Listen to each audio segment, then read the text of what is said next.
DB Harun এখন কোথায় আছেন?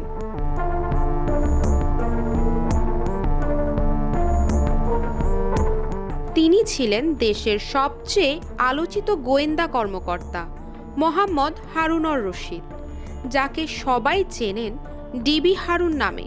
তার নাম মানেই ছিল ভয় আর ক্ষমতার প্রতীক। শিক্ষার সুষ্ঠু পরিবেশ নিশ্চিত করার লক্ষ্যে দ্রুত শিক্ষা প্রতিষ্ঠান খুলে দেওয়ার জন্য সরকারের প্রতি জোর আহ্বান জানাই। সার্বিক স্বার্থে আমরা এই মুহূর্তে থেকে আমাদের কর্মসূচি প্রত্যাহার করছি।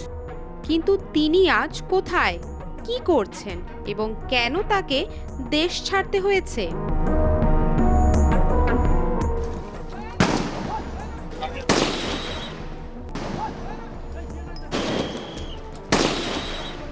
গত বছর জুলাইতে বৈষম্য বিরোধী ছাত্র জনতার আন্দোলনের সময় পুলিশের বিরুদ্ধে একের পর এক অভিযোগ ওঠে।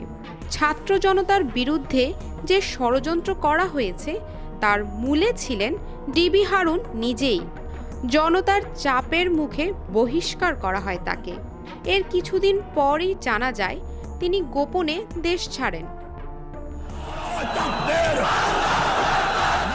তার বিরুদ্ধে অভিযোগ হেফাজতে নির্যাতন, গুম, ক্ষমতার অপব্যবহার এবং অবৈধ সম্পদ অর্জন।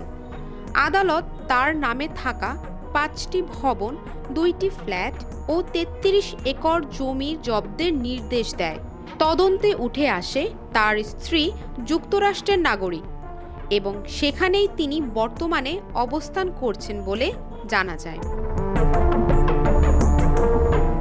অবিশ্বাস্য হলেও সত্যি, এক সময়ের আলোচিত পুলিশ কর্মকর্তা আজ দেশের বিচার ব্যবস্থার পলাতক এক অভিযুক্ত। তার এই পরিণতি শুধু একটি ব্যক্তির নয়, পুরো প্রশাসনিক ব্যবস্থার প্রতিচ্ছবি হয়ে দাঁড়িয়েছে। শ্রাবণী সরকার, গ্লোবাল ভয়েস 24।